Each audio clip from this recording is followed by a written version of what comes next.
One of the early tracks is Cobra Bora off the album 90. And I picked this one because of its, to show you how we used to put a track together back then. Most things these days are quite linear, and you compose on modern DAWs in a very linear way. I do, at least. But back then, the Atari computers and the software that they had then worked in a kind of loop rather than a timeline. So what we used to do is fasten the loops up to the analog recording tape. So you could lay down some drums, and then you could go back and then compose some bass, and then you could go back and build that track up with different keyboard parts. But they would be running in tight loops. So for instance, let's just start with the drums. The drum machine that we'd just got round about that time was a thing called a Roland R8 drum machine. And we were very excited that it wasn't analog, that it sounded like what we thought at the time a real drummer, and it had a lot of feel parameters, so you could get grooves into it. So here's the R8 drum machine.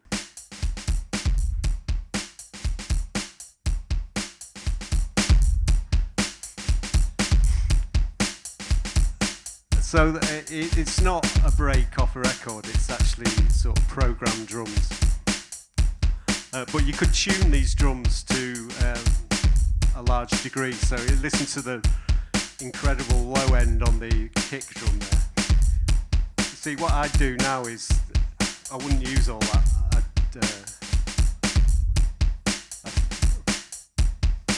probably need to tame that a bit.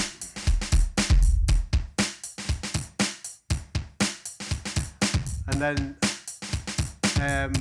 we'd start building other drums on top, for instance, hi-hats, and then more hi-hats. It's a lot of hi-hats. We probably had them hard panned.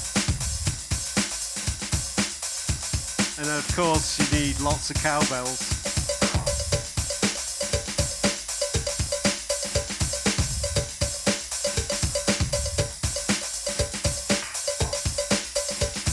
See what other drums we got.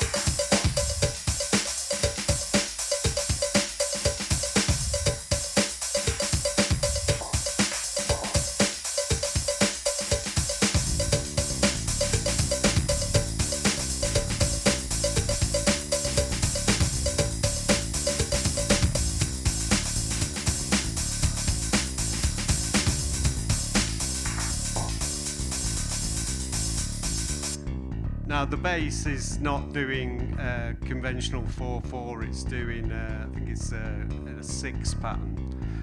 I was quite interested in doing things with the technology at that time that broke out of the 4/4 thing, even back in 1989, because like when we used to go clubbing all the time, like the Friday night nude night at the Hacienda, there's so much Latin music going on in the nightlife then. You know, I was a big Latin music fan.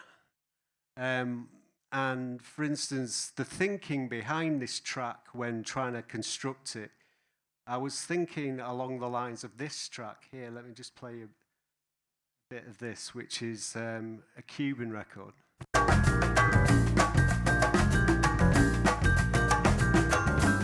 I mean, this is dance music to me. You know, it certainly makes puts people on the floor and makes people dance. So I'm thinking, can we do that with drum machines? At least that's the sort of like background idea going on behind the 3/4 feel of this track. The main hook of this song is a brass stab, which is traditionally ravey.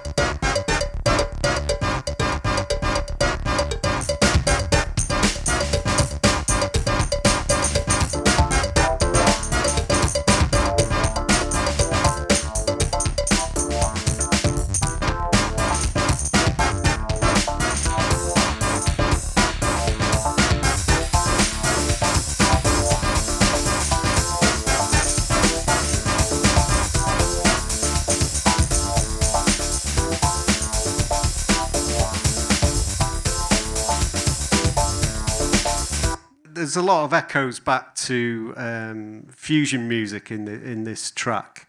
For instance, the use of Fender Rhodes.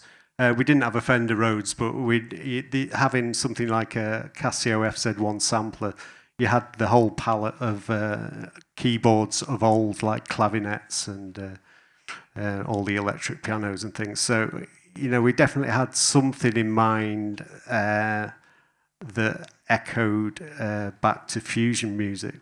A lot of the time we ran drum machines off the time code at the mix stage. As you can see here, there's all these tracks going on, and what would happen in mixdown is like there'd be 4 pairs of hands, and we'd rehearse passes of the music where this is going to happen at this point, and then we'd put that section on tape and then mark it and then move on to the next section, rehearse that section, and you had to have a long arc of thinking in the composition to put that together on a reel of tape to go like, you know, 8 bars of this, 4 bars of that, and will that work? Because a lot of the time it didn't work, you know. So we keep going back and mixing it in segments. So as you can see here, everything's just a loop. If I play you this, actually.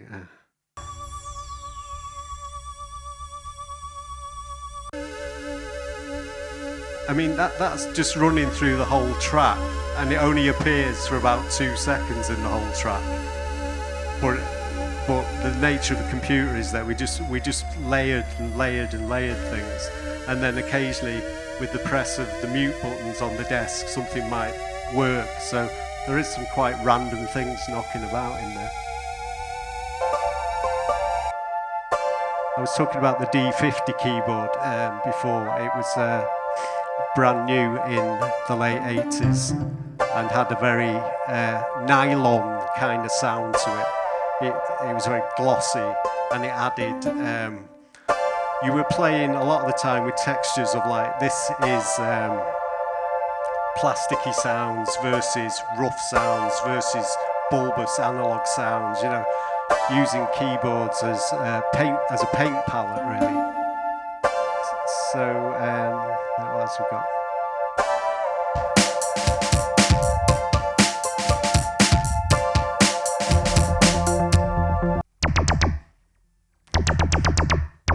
Like you see, that this appears for about 2 bars in the track, but it'll run the whole track. That's a Mini Moog that we hired from Strawberry Studios. That's 10cc's Mini Moog. We didn't have a Mini Moog at the time, but once we got one in, we'd fill the sampler full of bits of Moog and stuff. So that's what that is. Right, and then this next bit is an identifiable bit of the track.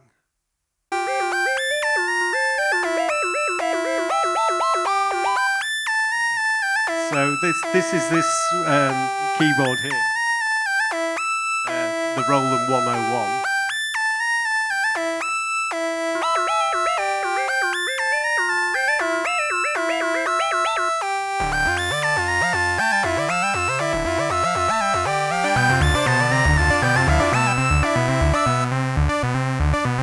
We're literally throwing paint at the canvas and trying to get a tangled spaghetti-like intensity there that echoed back to, in a way, acid house, but without being overtly acid house. So again, we've got a 303 knocking about in the track.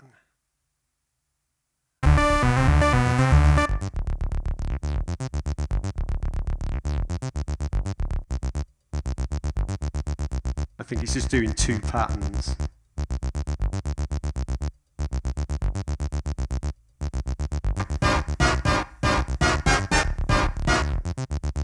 It's funny going back to these tracks because you often find out nothing's in tune. We didn't really care about that at the time. But, right, so let me play a bit of the finished track.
as you can see, it's all gone a bit cop show towards the end. I remember that not being my idea, and everyone will go, "Oh, that's definitely his idea." But we ended up mixing this track several times and trying to make it more club friendly.